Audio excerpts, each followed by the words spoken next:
Fala pessoal, sejam bem-vindos a mais um vídeo do nosso canal e hoje nós vamos falar sobre as principais métricas que você tem que avaliar dentro de um funil de vendas. Conversando com muitas empresas, eu vejo, através do nosso CRM, a galera comemorar quando bate meta no final do mês. Pô, batemos meta, vendemos 1 milhão, 2 milhões, poxa, bacana. Só que tem uma métrica que ela fica escondidinha e é pouco percebida, que são as taxas de conversão do funil. Então, se você vendeu a uma taxa de conversão de 2%, por exemplo, e a média do teu mercado é vender a 7%, legal que você vendeu, mas sua taxa não está boa. Você precisa fazer otimizações no seu fluxo. E o erro que grandes gestores cometem é de ficar analisando só o número de entrada de lead e o número de venda. E não olham de fato como é que está a conversação, né, os SLAs entre essas etapas, entre uma etapa e outra, até chegar de fato na venda. É a mesma lógica de uma planilha financeira. Não tem como você fazer um controle financeiro de forma excelente, olhando só para a entrada e saída de dinheiro. Você tem que olhar como é que estão as tuas margens, né? Margem de contribuição, margem unitária, como é que está o teu preço praticado, né? Se você está pagando muito imposto, se não tem que fazer algum ajuste tributário. Então, assim como numa planilha financeira, a gente tem que fazer análise a fundo, né? DRL, toda ela certinha, até chegar na parte do resultado líquido de fato, a gente também tem que fazer o mesmo movimento quando se trata de uma operação comercial. Então aqui hoje eu quero compartilhar com vocês as principais métricas que vocês precisam avaliar dentro de um funil de vendas, tá? Que vão fazer com que vocês deixem de ser apenas entusiastas e passem a ser gestores. Qual que é a diferença entre um entusiasta e um gestor?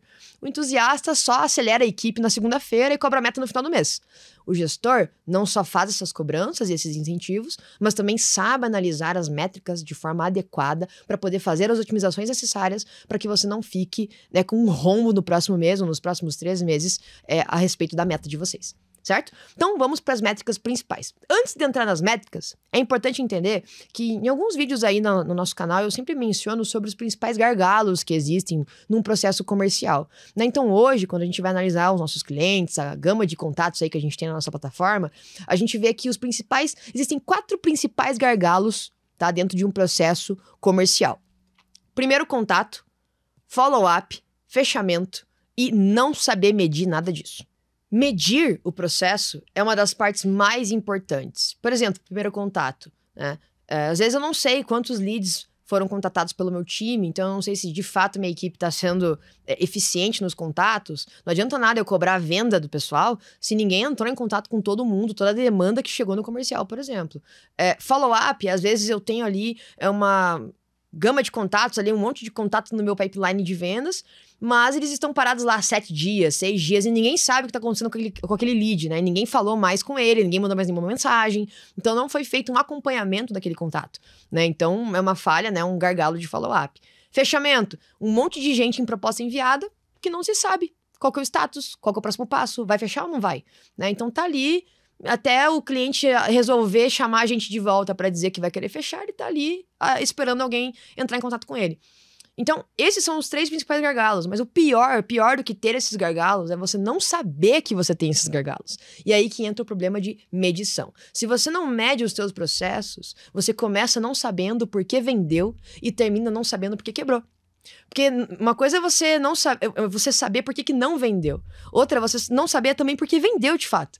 Né? É mais importante você entender por que vendeu também do que não só saber por que não vendeu. Porque a não venda a gente fica de olho, né? Pô, não tô vendendo, não tô tendo resultado. E aqueles gestores que bateram a meta de 2 milhões e estão com a taxa de conversão ruim, eles sabem disso? Porque se eles não souberem, provavelmente se diminuir demanda, eles vão diminuir a conversão também. E aí podem ter alguns outros problemas de não bater a meta. Mas eu tenho um time bom, eu treinei eles, sempre bateram a meta, por que agora não batem mais? Se você não faz essa medição, você não consegue ter controle dessas ações. Então aí você começa não sabendo por que vendeu, termina não sabendo por que quebrou, certo?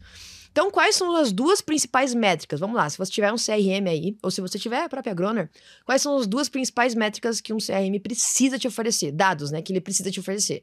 Você abre o CRM, a primeira coisa que você tem que olhar. Tarefa, eu preciso saber qual que é o próximo passo, como é que está a produtividade da minha equipe e tempo. Há quanto tempo o meu cliente está naquela etapa ou está conversando com o meu vendedor em algum momento específico, certo? Se um CRM hoje não te fornece tarefa de qual que é o próximo passo da negociação ou qual que é o próximo passo do lead depois ele ser contatado, e se ele não te fornece o tempo que esse lead está em cada etapa, tempo mesmo, em horas, em dias, você não tem um CRM. Já começa por aí. Então, pegando como base esses dois principais dados que o CRM precisa te fornecer e os principais gargalos que existem no time comercial, vamos agora afunilar isso e desenhar, né, esse processo em algumas principais métricas que você precisa avaliar, algumas principais etapas que você precisa avaliar. Então, quais são as principais métricas, né, de forma mais afunilada, que você precisa bater o olho no CRM e já conseguir ter de cara?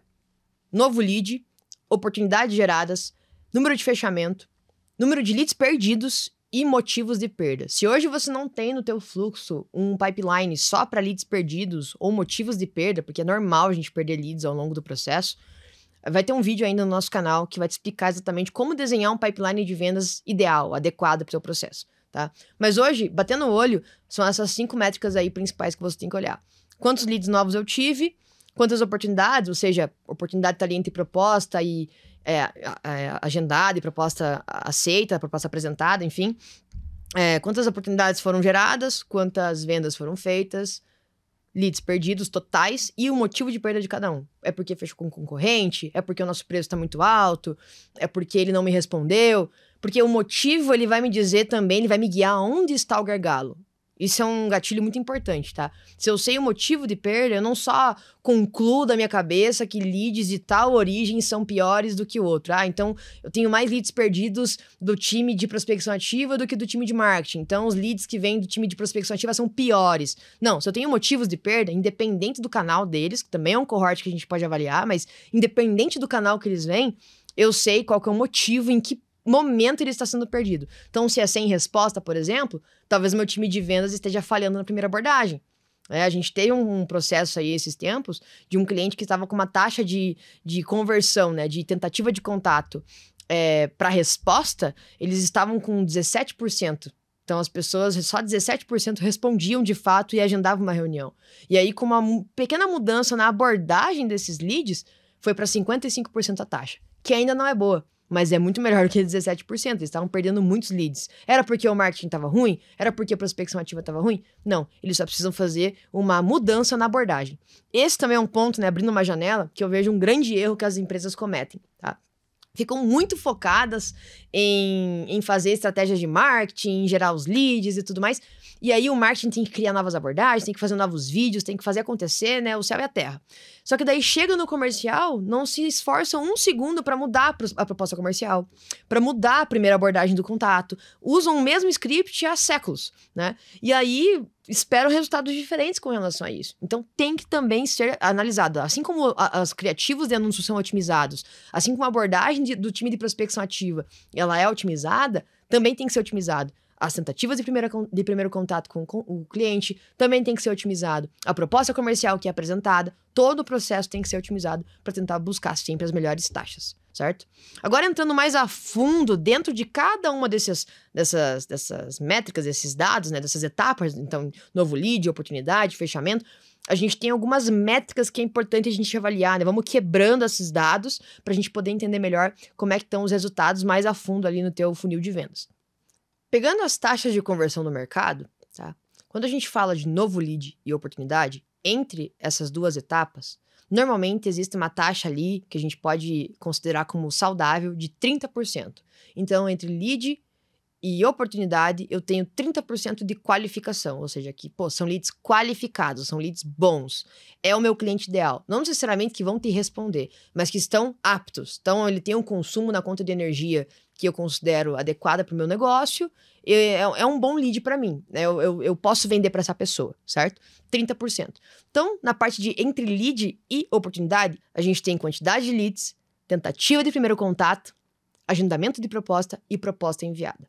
É importante entender que entre a fase de novo lead, né, quantidade de novos leads e tentativa de primeiro contato, esse lead aqui, que chega como novo, ele tem que ser atendido, tá? Principalmente se ele vier do marketing, ele tem que ser atendido em até 5 minutos. Tá? Tem várias matérias, eu posso até colocar o link para vocês depois, para vocês avaliarem. Estudos que comprovam que existe um tempo, né, um lead time que a gente chama, para você fazer esse atendimento do primeiro contato do lead. Senão, você, cada vez mais, tipo você abrir uma latinha de coca. Você abre, ela vai perdendo gás, né? Então, é a mesma coisa com o lead. Não dá para ele chegar hoje, 9 horas da manhã, e você só atender ele amanhã às 3 horas da tarde. Ele já perdeu o calor e muitos até esquecem que converteram naquela campanha. Já aconteceu comigo, de eu converter numa landing page, esperar que alguém conversasse comigo, e aí, na hora que foram me atender, 2 dias depois, eu já nem lembrava que empresa que era. Eu falei, do que vocês são mesmo? Eles falaram, nossa, demoraram, né? Então, assim, tem um tempo para você atender esse cliente. Então, aí, se o CRM, por exemplo, te fornece a métrica de tempo, acabou. Você já sabe, se passou de 5 minutos, inclusive na Growner você pode pôr meta de tempo por etapa no fluxo, né? Então, no novo lead, você coloca lá 5 minutos. Se passou, o card já fica vermelho. Então, você já consegue ver, opa, então o meu time não tá sendo eficiente no primeiro contato. Aí você vai ver se eles não estão atolados, é pouca gente para muito contato, ou se eles estão realmente procrastinando, né? Que é uma coisa que acontece bastante também.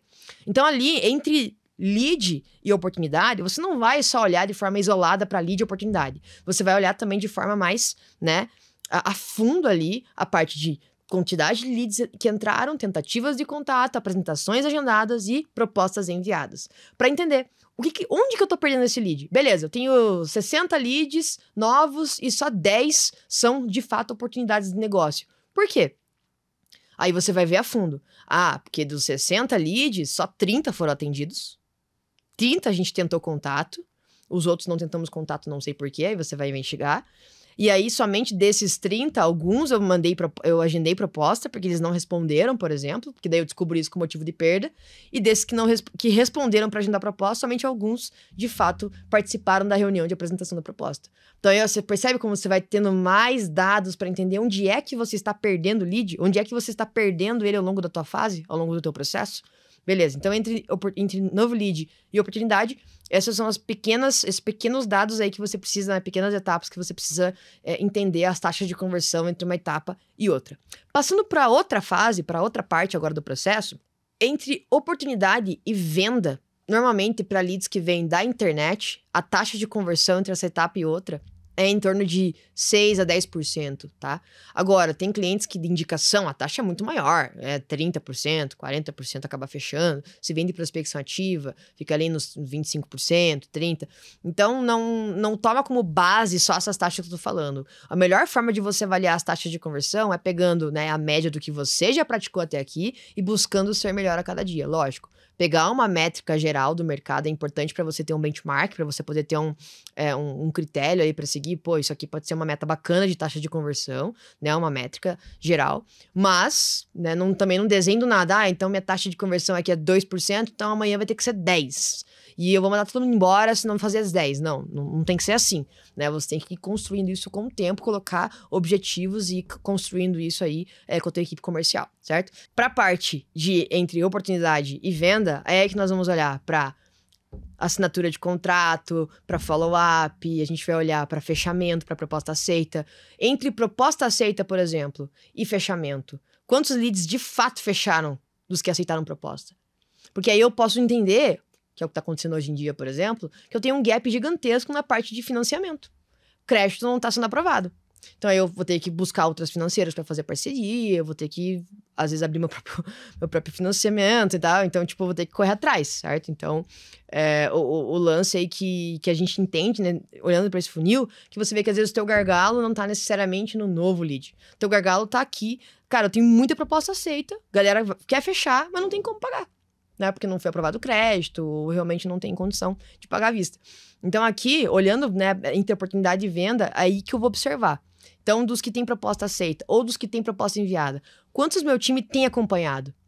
Certo? Qual foi a última vez que meu time conversou com cada um deles? Tem uma tarefa agendada pra gente entender por que ele não tá fechando, qual que é o próximo passo? Ou se o lead realmente não tem o que fazer, não tem um próximo passo?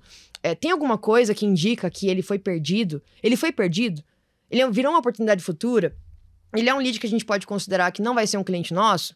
Então, o comercial que cuida do pipeline, ele precisa alimentar os dados do lead, ele precisa alimentar o funil de vendas.